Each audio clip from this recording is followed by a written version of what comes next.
Bienvenue dans mon podcast quotidien de science-fiction, où chaque jour je vous emmène dans des mondes extraordinaires, où nous explorerons des œuvres littéraires, racontant des histoires fascinantes qui ont été écrites tout au long de notre histoire.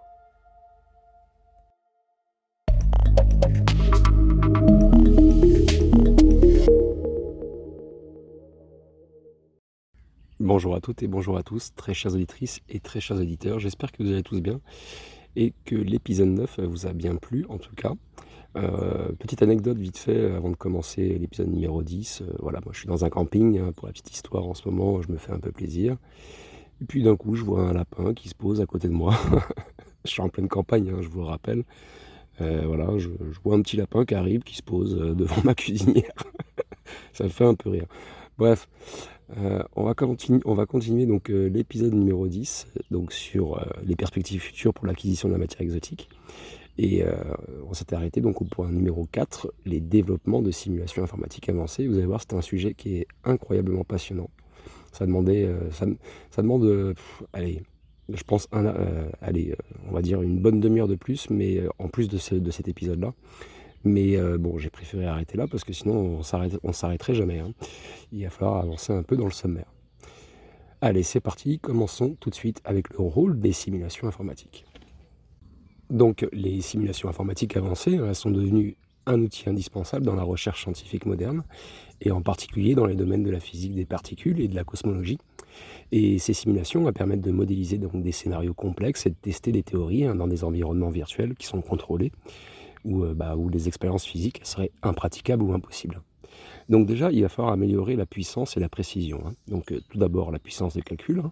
Donc l'augmentation de la puissance de calcul, elle permet de traiter et d'analyser des grandes quantités de données bien plus rapidement et avec bien plus de complexité.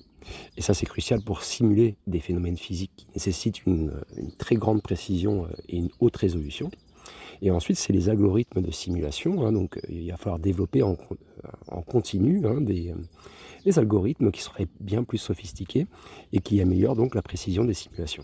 Et cela inclut des méthodes, pour mieux approximer en fait les interactions non linéaires et quantiques qui sont essentielles à la compréhension de la matière exotique. Ensuite, dans ces simulations informatiques, il va falloir améliorer la prédiction et la modélisation des comportements des particules.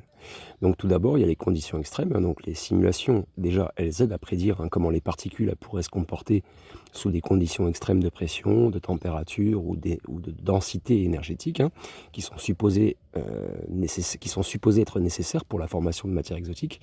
Et après, il y a les scénarios hypothétiques, qui permettent également d'explorer des scénarios qui seraient hypothétiques et de tester en fait l'impact de variables inconnues, ou peu comprises sur la formation et la stabilité de la matière exotique. Donc après, on peut parler un peu brièvement aussi des applications pratiques, hein. On a bien évidemment le développement théorique. Avant même la réalisation d'expériences physiques, il faut qu'il y ait des simulations qui fournissent des indications précieuses sur où et comment chercher de la matière exotique dans l'univers ou en laboratoire. Et après, on a le guidage expérimental qui, en gros, il pourrait aider en fait à la conception d'expériences en suggérant des conditions ou des configurations spécifiques, qui sont plus susceptibles de produire des résultats significatifs, quoi. Donc bien sûr, ça demande des défis et des perspectives futures, hein. Tout d'abord, on a la complexité des modèles, qui sont quand même incroyables. Alors, en fait, la modélisation des phénomènes qui impliquent des propriétés physiques qui sont inconnues ou peu comprises, comme la masse négative, forcément, ça présente des défis substantiels en termes de validation et de vérification des modèles de simulation. Et après, il va falloir intégrer ces données. L'intégration de données qui sont expérimentales, qui seraient expérimentales, pardon, dans les modèles de simulation, elle est cruciale en fait pour leur amélioration continue et même pour assurer, que les simulations restent pertinentes et alignées sur les réalités physiques qui sont observées, hein.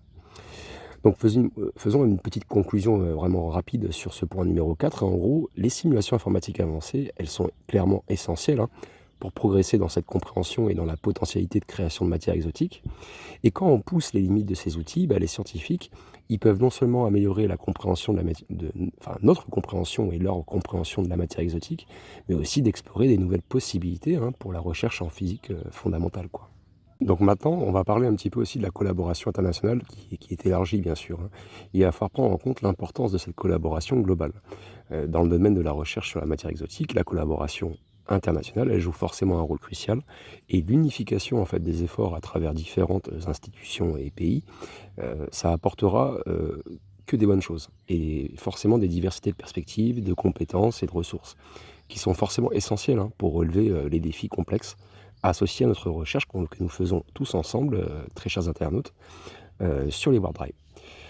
Quels sont les avantages des collaborations élargies? Alors d'abord, les partages des ressources. Les collabs, elles permettent de partager les installations de recherche qui sont très coûteuses, hein, comme les grands accélérateurs de particules, les installations de confinement magnétique, les télescopes spatials, et ça rendrait donc les recherches à grande échelle plus accessibles. Ensuite, on a l'échange de données qui est très importante, mais qui est quand même, qui est quand même d'actualité, hein, il faut le dire, hein, entre les scientifiques.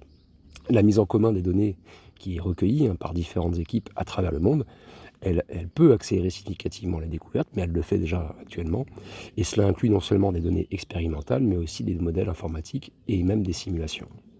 Et après, on a l'harmonisation des méthodologies. Donc, quand on va standardiser en fait toutes ces méthodes de recherche et ces expérimentations, eh bien, les scientifiques ils peuvent plus facilement comparer et valider leurs résultats. Et ça, c'est essentiel, hein, pour le progrès dans un domaine aussi innovant que celui de la matière exotique.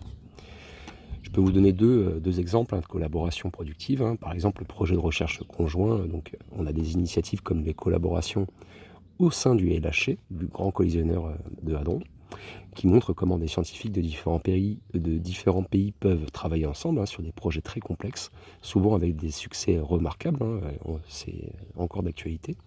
Et ensuite, on a le consortium de recherche, hein, donc c'est des groupes comme le CERN en Europe, qui regroupent des membres de plusieurs nations et qui illustrent en fait l'efficacité de la gestion, hein, commune de grandes infrastructures scientifiques et de partage de connaissances. La connaissance est très important, les amis.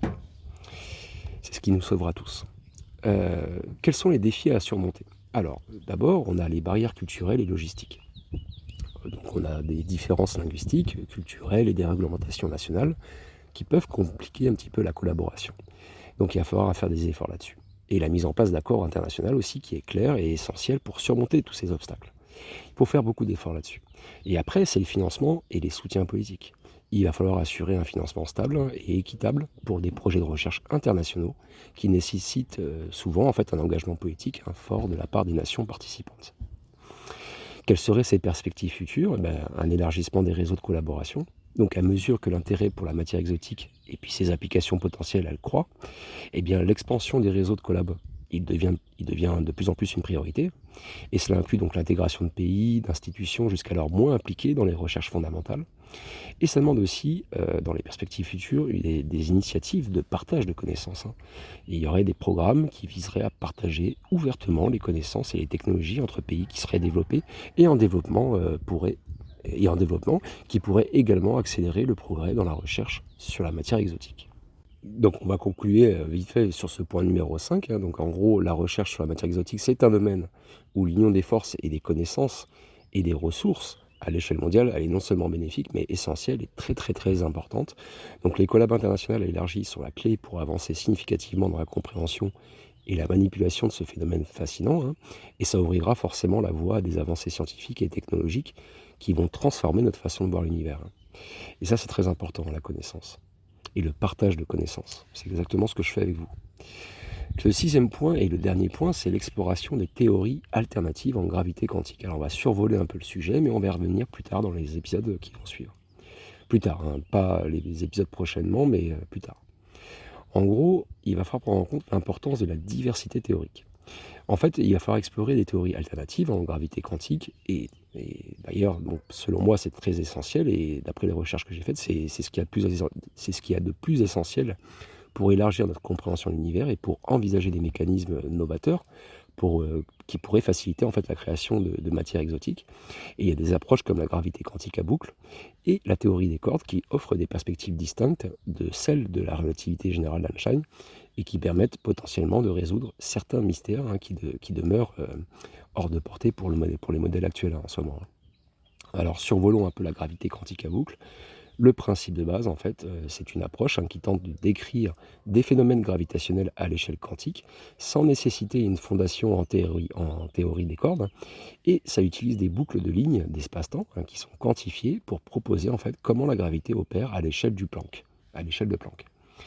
Et le deuxième point dans la gravité quantique à boucle, c'est le potentiel pour la matière exotique, puisque en modélisant l'espace-temps comme un tissu de boucles interconnectées, eh bien la gravité quantique à boucle, elle pourrait révéler de nouvelles façons de manipuler ou de stabiliser la matière exotique grâce à une meilleure compréhension des conditions sous lesquelles les propriétés de l'espace-temps peuvent être extrêmement courbées ou distordues. Vous voyez, on a survolé vite fait. Et ensuite, la théorie des cordes, donc on a le cadre théorique, c'est qu'en gros, la théorie des cordes, elle propose que les particules fondamentales ne sont pas des points, mais plutôt des cordes vibrantes à diverses fréquences, et elle intègre en fait la gravitation dans un cadre quantique et suggère l'existence de dimensions supplémentaires. Donc, quelles sont les implications pour cette matière exotique? C'est que grâce à ces prédictions sur les dimensions supplémentaires et sur les formes de matière et d'énergie qui pourraient exister dans ces dimensions, eh bien, la théorie des cordes, elle offre des hypothèses fascinantes sur les origines et les comportements de la matière exotique. Bien sûr, ça demande des défis et des potentiels de recherche, donc une complexité mathématique très très très importante. Les modèles de gravité quantique, ils sont extrêmement complexes, et ils requièrent des avancées dans les mathématiques et la physique théorique qui pourraient être pleinement compris. En fait, ça demande effectivement des modèles de gravité quantique qui sont extrêmement complexes, d'accord?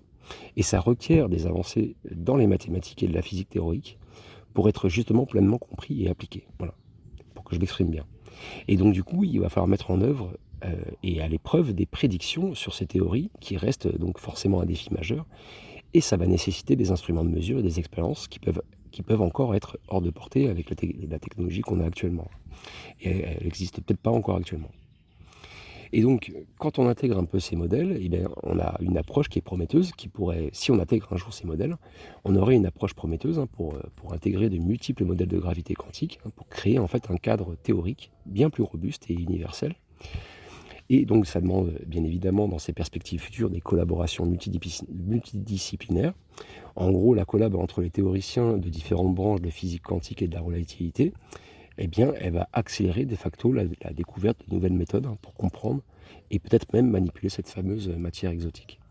Donc vous voyez que l'exploration de théories alternatives en gravité quantique, c'est bien plus qu'une quête académique. C'est une exploration fondamentale qui pourrait redéfinir la compréhension de notre univers. Et chaque nouvelle théorie, donc, elle est bonne à apprendre. Et ça offre non seulement un aperçu de l'inconnu, mais aussi la promesse de la technologie qui pourrait être révolutionnaire et qui pourrait voir un jour le jour, et qui permettrait des avancées telles que la propulsion supraluminique, ou d'autres formes de manipulation de l'espace-temps. Parce qu'on parle de ça, en fait, depuis le début de ces épisodes, on parle de propulsion supraluminique. Concluons maintenant sur cet épisode numéro 10 qui était très passionnant et très intéressant à construire. En gros, l'épisode 10 de notre série sur la matière exotique et ses mystères, ça nous amène aux confins de la compréhension actuelle de la physique. Je pense que vous l'avez tous intégré, où les rêves de voyage interstellaire y rencontrent les rigueurs de la science. Et on a exploré ensemble les avancées potentielles, les défis colossaux que jalonnent la route vers la réalisation pratique de cette fameuse matière exotique. Donc c'est une entité aussi insaisissable qu'essentielle pour révolutionner notre capacité à traverser l'espace-temps.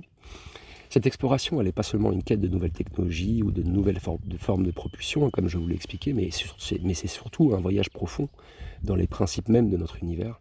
Chaque théorie qui est explorée, chaque technologie qui est envisagée et chaque collab international qui est renforcé, ça nous rapproche un peu plus de la compréhension des tissus les plus fondamentaux de notre réalité. Et en regardant vers l'avenir, cet épisode numéro 10 nous rappelle que les frontières de la science, elles ne sont pas seulement fixées, elles ne sont pas fixes, elles sont constamment repoussées par l'ingéniosité humaine et la soif de connaissance.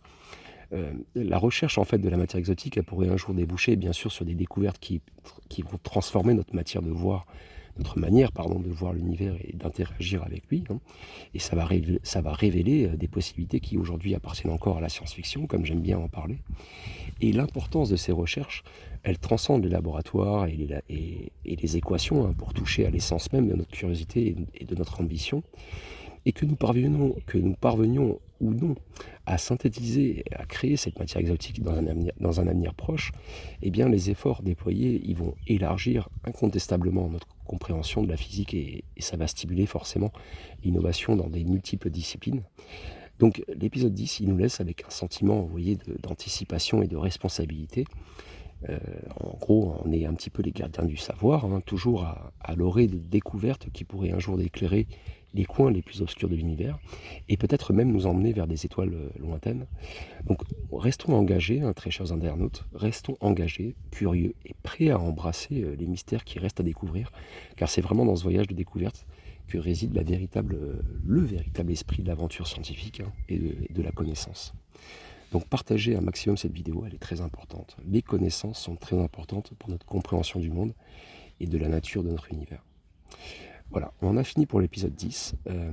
Pour l'épisode numéro 11 que je vais vous créer dès aujourd'hui, nous allons parler des considérations sur la santé et la sécurité, hein, quand on va créer des bulles warp. Et c'est un sujet qui me fascine particulièrement, car j'adore un petit peu ce genre de... tout ce qui est un petit peu santé, sécurité, j'aime beaucoup ça. Vous allez voir, on va se faire plaisir. À mon avis, il y aura 2 épisodes pour l'épisode numéro 11. Voilà. En tout cas, prenez soin de vous. Je vous souhaite une très belle journée, une très belle soirée. Prenez soin de vous. Ciao.